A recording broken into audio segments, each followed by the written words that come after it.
The snow fell heavier than I had ever seen, thick flakes blanketing the streets and muting the world outside. My hands were shaking, not from the cold alone, but from the raw, unfiltered betrayal I had just endured. I clutched my tiny, fragile baby to my chest, the infant's premature cries piercing the silence of the winter night. How had it come to this? The man I had vowed to love, the father of my child, had thrown me out of our home, into a storm that could have killed us both. Before I continue, take a moment to like, share, and subscribe to The Spoken Pen, and let us know in the comments where in the world you're listening from. Your support helps bring stories like this to life. It all began with the subtle signs that I had chosen to ignore, hoping love would smooth over tension. Victor, my husband, the man who once whispered promises of devotion in my ear, had changed. Late-night phone calls he hid, meetings I wasn't allowed to attend, and the distant look in his eyes that no longer met mine. I thought it was stress or the burden of his career. I was wrong. The night he pushed me into the snowstorm was a cold epiphany. I had just returned from the neonatal intensive care unit, where our baby had been born prematurely. The doctors had warned me about the fragility of our child, the dangers of cold and stress. I thought Victor would be grateful for the countless nights I had spent at the hospital, holding our little one, praying for life. But when I walked into our home, the warm glow of the fireplace I had always loved was replaced with icy disdain. "You don't belong here anymore," he said, voice low and dangerous. "Take the baby. Leave." I froze, my heart pounding as if it might escape my chest. "Victor, what are you saying?" I said, "Leave. I can't do this anymore. It's over." He didn't argue or negotiate. He simply turned away, leaving me staring at the door like a woman trapped in a nightmare that had come alive. And so, with trembling hands, I wrapped our tiny baby in layers of blankets, shoved one foot into my boots, and pushed open the door. The snow hit me like icy needles and the wind roared in my ears. I felt my strength falter, my legs wobbling under the weight of fear and betrayal. I stumbled along the driveway, each step more agonizing than the last, clutching my child. It was a night that could have killed us, and yet, somehow I kept moving, propelled by sheer instinct and the love that refused to let me give up. The streets were empty, the world reduced to white, silent chaos. Then my phone buzzed in my pocket. Confused, I pulled it out, expecting perhaps a weather warning. But the message wasn't from a number I recognized, it was from my mother. My mother, who had passed away 2 years ago, who I had mourned as if the sun itself had disappeared. My hand shook as I opened the text. "The empire is yours. Collect." For a moment I thought I had hallucinated, that the cold had finally broken my mind. But the message was real, undeniable, and it contained the key to everything I had lost. My mother hadn't just been a loving parent, she had built an empire, one that Victor had underestimated, one that was now mine for the taking. I sank onto the snow-covered steps of an abandoned porch, the words repeating in my head like a lifeline. "The empire is yours. Collect." I felt a surge of determination, a power I hadn't known I possessed. The betrayal, the snow, the fear, it all became fuel for a fire that would not be extinguished. The following days were a blur of survival and awakening. I found refuge in a small nearby inn, my baby nestled against me, fragile yet fierce. I contacted the lawyers my mother had secretly worked with, uncovering documents that revealed the extent of her empire, properties, businesses, investments, and influence that stretched across states and industries. My mother had prepared for a future I didn't know I would inherit, and now it was mine. Victor, I soon learned, had no idea what he had unleashed. He believed that by casting me out he had won. But he had underestimated my resilience, my intelligence, and the guidance of my mother's unseen hand. I began to make calls, secure assets, and quietly build a team loyal not to Victor, but to the vision my mother had left me. The snowstorm outside mirrored the storm in my life. Chaotic, relentless, but revealing truths I had been blind to. Every call I made, every document I signed, every strategy one devised was a step toward reclaiming not only my life but the legacy my mother had entrusted to me. And yet there was fear. Fear for my baby, fear of confrontation with Victor, fear of navigating a world I had barely touched. But there was also clarity. I knew now that survival was not enough. I had to thrive. I had to transform betrayal into power, despair into strategy, and fear into calculated courage. By the end of that first week, I had secured my footing.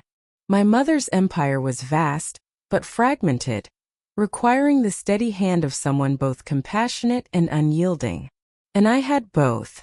With every passing day, my confidence grew. The woman who had walked into a snowstorm clutching a premature baby was not the woman who now signed corporate agreements, recruited loyal allies, and planned to reclaim her life. I was becoming unstoppable. And through it all, a single truth anchored me. Victor had thrown me out, but he had also unwittingly set me free. Freedom carried a cost, but it also carried opportunity. The opportunity to honor my mother's legacy, protect my child, and rise above a man who had tried to destroy me. The snowstorm had passed, but its chill lingered, not just in my bones but in my memory. Every flake, every gust of wind, every step I had taken with my fragile child clutched to my chest felt like a test I had survived. Yet survival was no longer enough.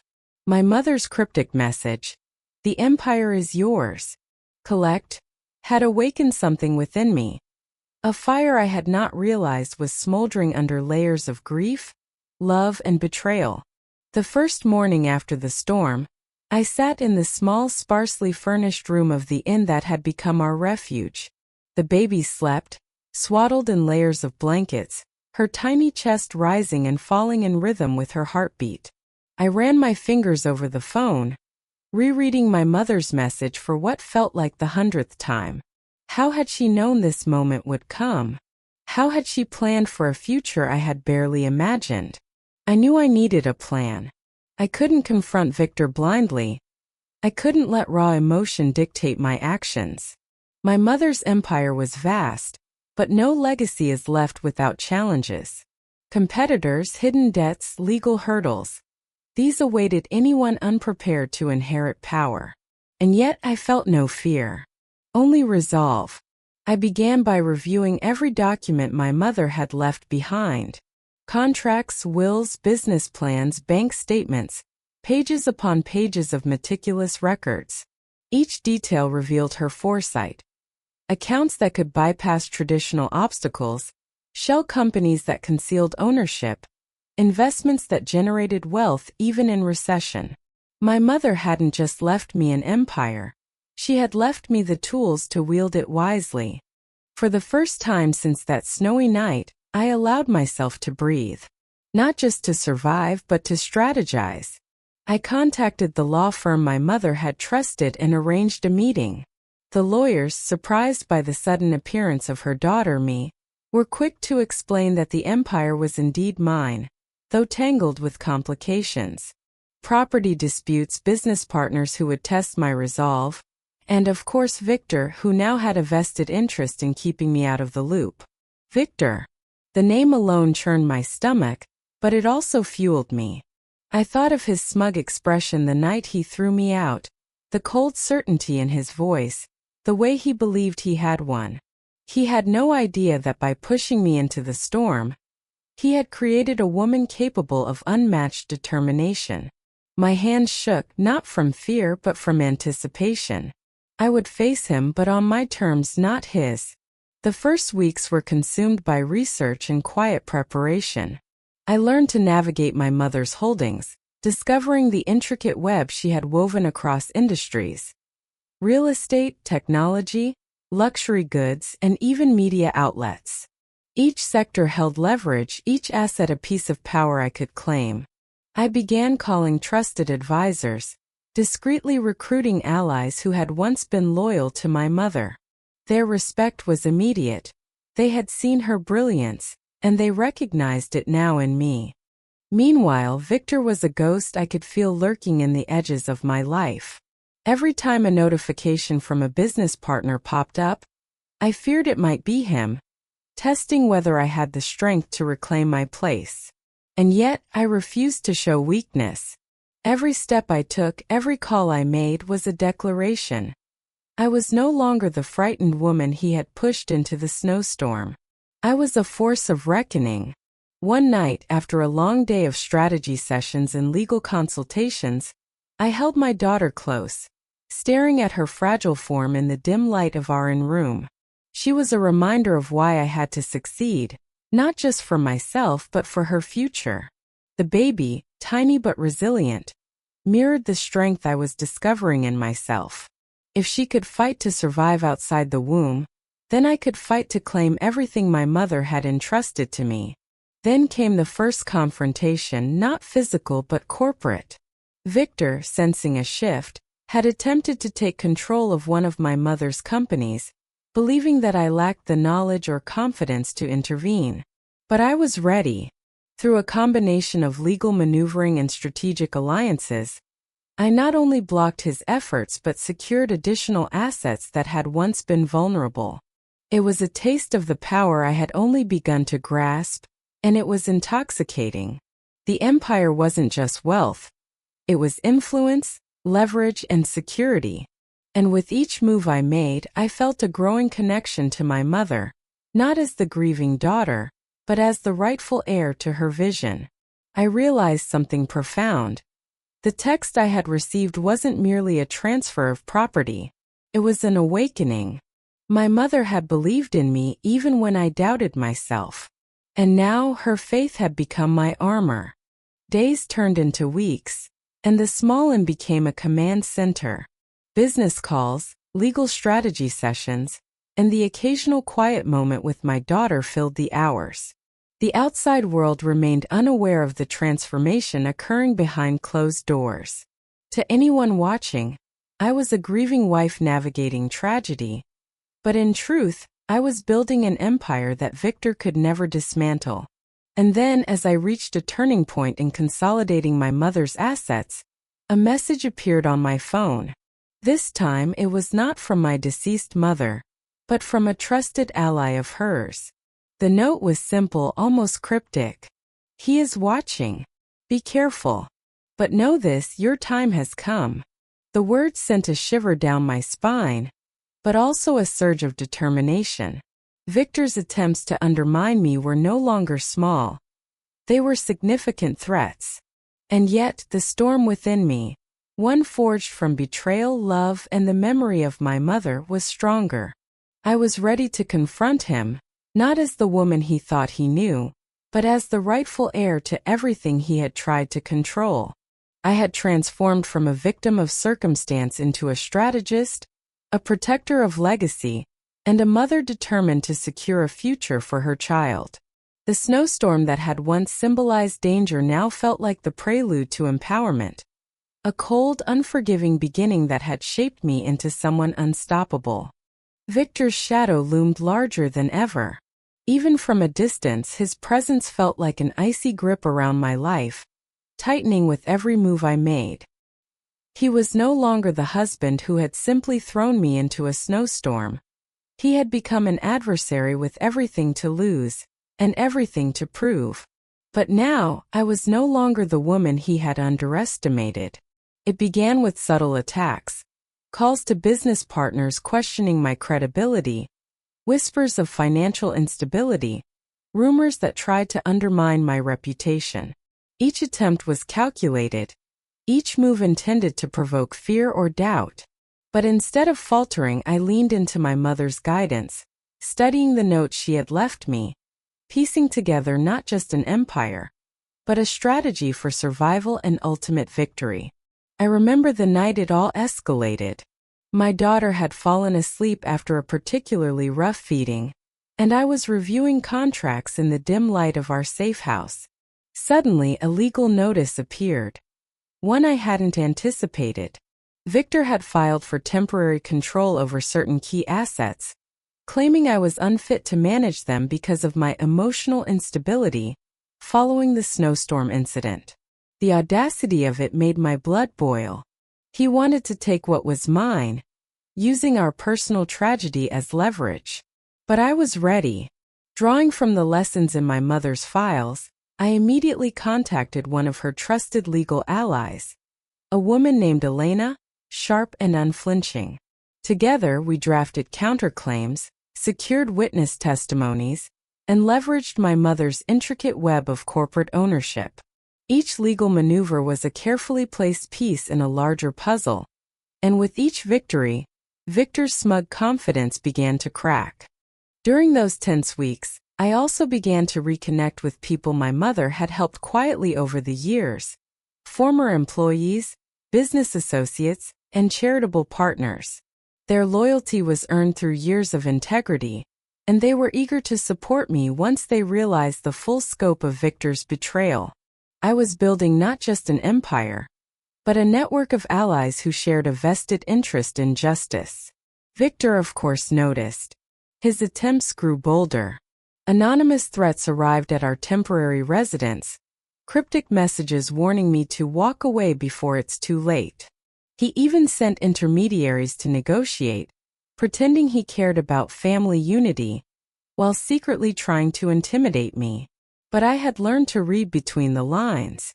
Every threat, every manipulation, was simply proof that I was succeeding, that my mother's vision and my resolve were far more powerful than he had anticipated.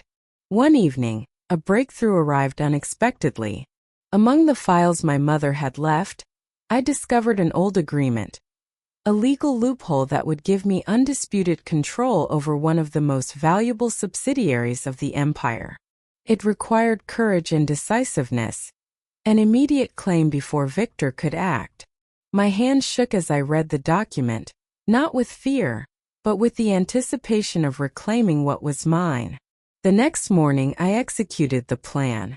Every call I made, every signature I placed, every legal notice I sent was deliberate. By midday, Victor received a notice. The subsidiary was legally under my control. I could almost hear the sharp intake of his breath, feel his frustration radiate even from miles away. Victory tasted sweet, but it was only the beginning. In parallel, I began preparing my daughter for a world where power and influence would become part of our reality. I taught myself patience, vigilance, and strategic thinking, while caring for her delicate health. She was too young to understand the stakes, but her mere presence reminded me that every move I made was for a future where she would never be powerless. Victor predictably retaliated.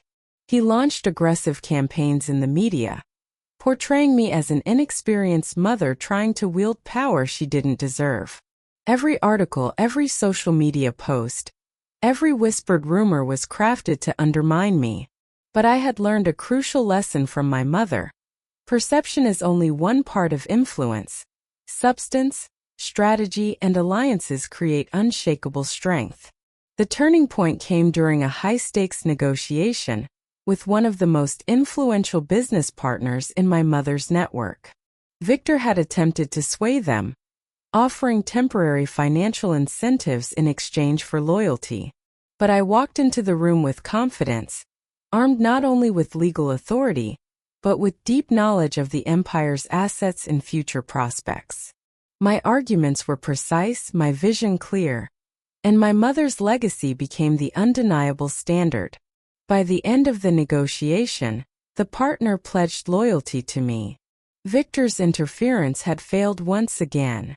With each victory, I felt a shift, not just in the empire but in myself. I was no longer the frightened woman who had stumbled through a snowstorm with a premature baby. I was a strategist, a leader, and a mother who would do whatever it took to protect her child and her inheritance. The power I had gained was not just financial. It was moral, emotional, and unassailable. Even as Victor plotted, I had begun to anticipate his moves, learning to act before he could. Every threat was now an opportunity, every challenge a stepping stone.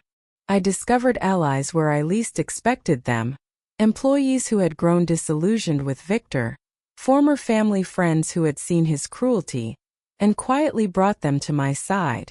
One night, as I looked out at the city lights from the office I had claimed as my base of operations, I held my daughter close. The storm outside had long since passed, but the storm within me, the drive, the courage, the determination, burned brighter than ever. I realized that the empire was more than wealth. It was resilience, foresight, and the ability to rise even when everything seemed lost. The final confrontation with Victor was inevitable. He had tried every trick in the book. Intimidation, manipulation, bribery, even legal threats, but none of it worked. I had anticipated his moves at every turn, preparing countermoves, allies, and strategies that my mother had painstakingly laid out years before. I was no longer the frightened woman who had been thrown into a snowstorm with our premature baby. I was the rightful heir to an empire, and I was ready to claim what was mine. It began with an unexpected message, one that shook me to the core. My phone buzzed in the middle of a late-night strategy session, the glow illuminating my determined face. The text read simply, "Meet me at the estate. Midnight. Come alone. V." Victor was calling for a confrontation, knowing he had underestimated my resolve. For a moment I considered sending a proxy, someone to act on my behalf, but something told me I had to face him directly. Clad in a sleek coat, I carried only my phone and my daughter's medical bag, a reminder of why I had fought so hard. The snow crunched beneath my boots as I approached the estate, the cold biting at my face, yet I felt a fire within that no winter could extinguish. Victor waited in the grand hall, the place where he had once celebrated victories and where I had endured betrayal. Now it was the arena for his reckoning. "You shouldn't have come," he said, his voice laced with anger and disbelief. "You don't understand what you're up against." "I understand perfectly," I replied evenly, my voice calm yet resolute. "I understand that I am the one who has the empire, and you are the one who lost it. I am the future my mother envisioned, and your time is over." Victor sneered, stepping closer, but I was ready. The legal documents I had filed, the alliances I had forged, the public support I had garnered, all of it had rendered him powerless. The proof of his misdeeds, the evidence of his manipulation and neglect, was now in the hands of the authorities and key stakeholders. Every attempt to challenge me would collapse under scrutiny. He lunged, metaphorically if not physically, attempting to intimidate me with threats and accusations. But I had anticipated every word, every tactic. Calmly, I placed my phone on the table, opening a live call with the media and legal representatives.